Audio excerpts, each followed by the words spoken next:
బాహుదా నదీ తీరములోన బావిలోన వెలసిన దేవా, మహిలో జనులకు మహిమలు చూపే ఇక పరలిన విడు మహానుభావా.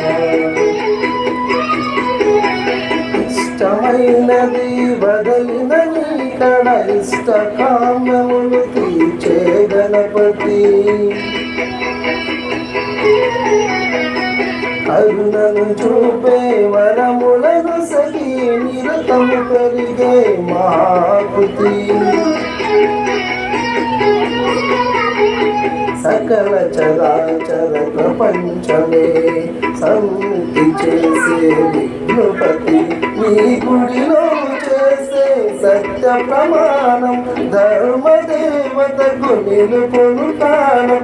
విజయ కారణం విష్ణునారణం కాని పాఠములని దర్శనం. జయ జయ శుభకర వినాయక శ్రీ కాని పాకవర సిద్ధి వినాయక.